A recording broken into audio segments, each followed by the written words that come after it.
ding dong. Mon compte vole et descend sur Samuel. Frères et sœurs, bienvenue à vous tous à bord de ce Boeing 791, contes et légendes, les histoires bibliques.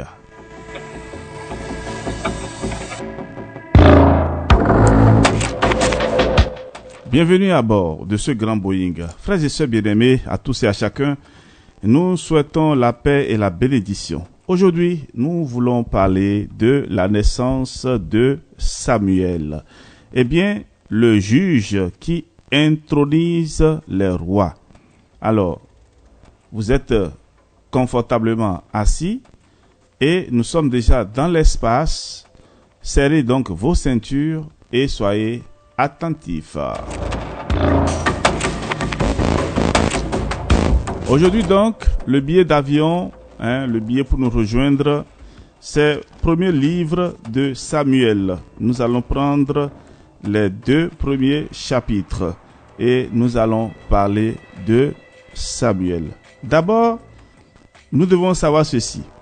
Elkana, un homme de la tribu d'Éphraïm, fils de Jéroham, a 2 femmes, Anne et Pénina. Pénina a des enfants alors que Anne n'en a pas. Et chaque année, Elkana part en pèlerinage à Silo pour adorer et faire des offrandes à Dieu. Sa rivale, Pénina, se moque d'elle tout le temps parce qu'elle était stérile. Anne pleure et refuse de manger. Alors son mari Elkana lui demande « Anne, pourquoi pleures-tu et ne manges-tu pas? Mon amour pour toi ne vaut-il pas mieux que 10 fils ?» Et un matin, Anne se lève et se tient devant Dieu dans le sanctuaire, le cœur plein de tristesse. Elle prie tout en pleurant. Elle fait ce vœu. « Seigneur, Dieu de l'univers, vois ma souffrance, souviens-toi de moi.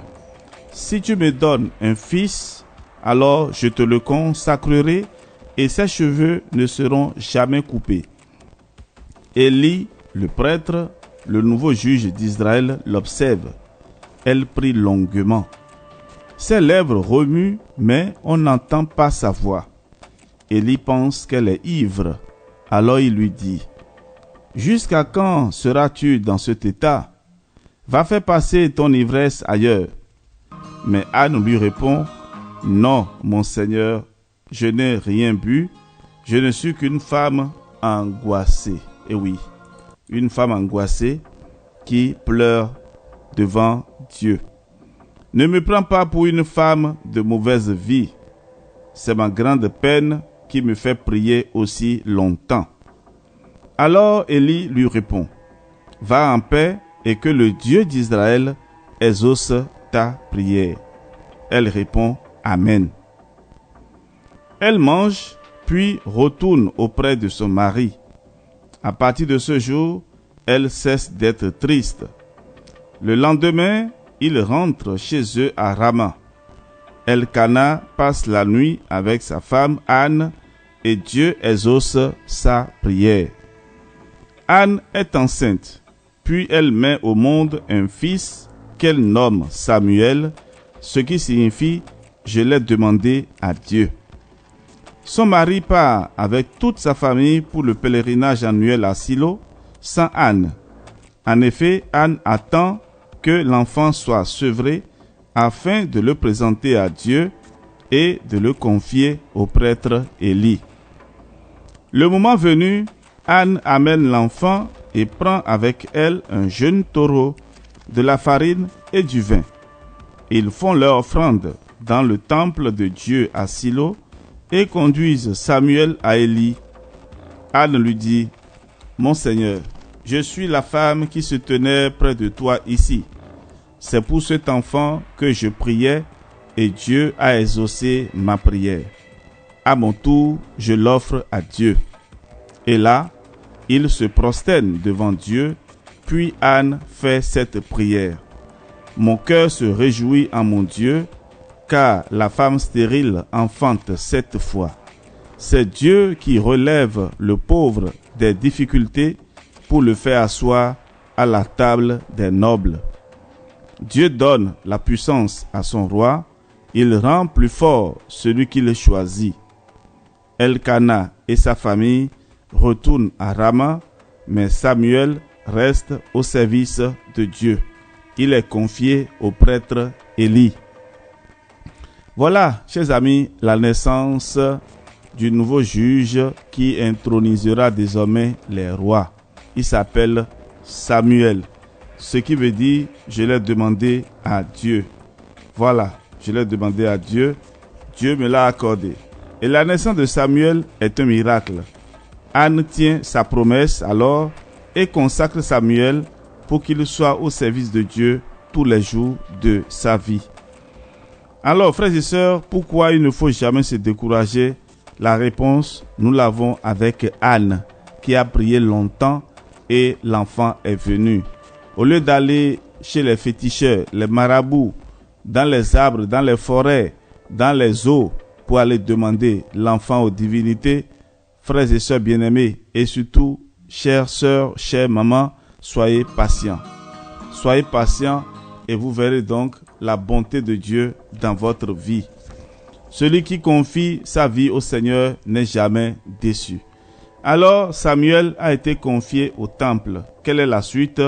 Nous sommes à présent dans le livre du premier livre de Samuel, chapitre 2 et chapitre 3.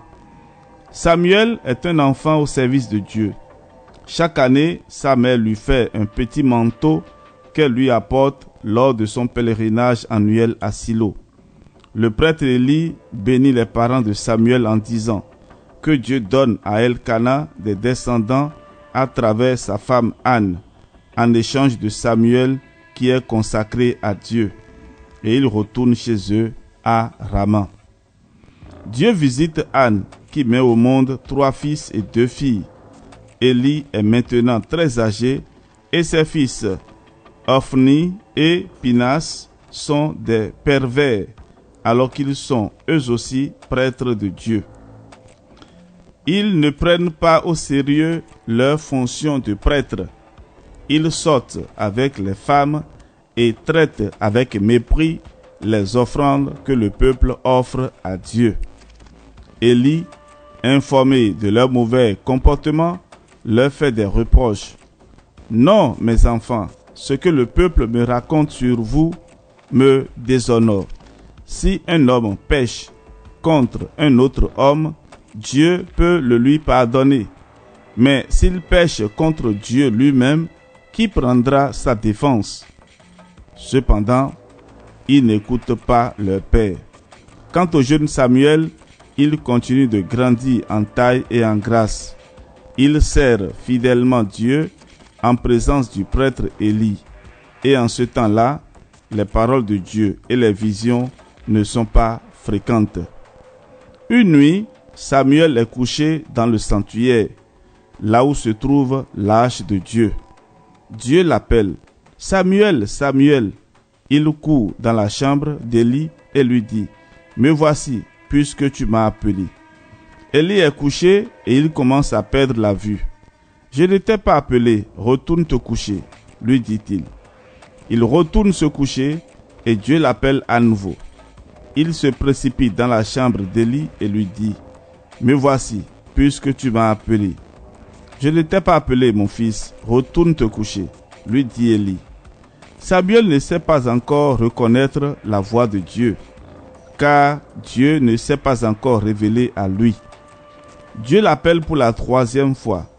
Il arrive près d'Élie et lui dit « Me voici, puisque tu m'as appelé. » Alors Élie comprend que c'est Dieu qui l'appelle et il lui dit « Va te coucher. Et si on t'appelle, réponds, parle, Seigneur, ton serviteur écoute. » Samuel retourne se coucher et Dieu l'appelle comme les autres fois. Alors Samuel répond, parle, Seigneur, ton serviteur écoute. Dieu dit à Samuel, tu annonceras à Élie que je condamne sa famille pour toujours, parce qu'il sait que ses fils me déshonorent, mais il ne les a pas corrigés. Samuel n'ose pas raconter sa vision à Élie, mais le matin, Élie l'appelle et lui demande, « Samuel, mon fils, qu'est-ce que le Seigneur t'a dit?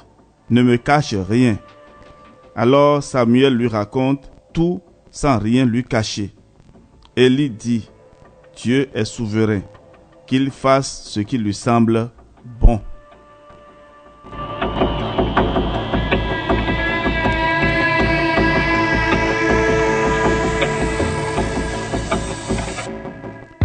Oui, frères et sœurs bien-aimés, Dieu est souverain, qu'il fasse ce qui lui semble bon. Élie a parlé à ses enfants qui menaient une vie de désordre, et voilà, le Seigneur va agir. Supplions le Seigneur très bon pour chacun de nous, pour nos infidélités, et que le Seigneur nous pardonne, qu'il manifeste à chacun de nous sa miséricorde. À retenir de cette histoire, alors que les fils du prêtre Élie déshonorent Dieu, Samuel lui demeure obéissant. Élie l'aide à reconnaître la voix de Dieu. Samuel se met au service du prêtre Élie et apprend sagement à ses côtés. Je voudrais vous poser une question.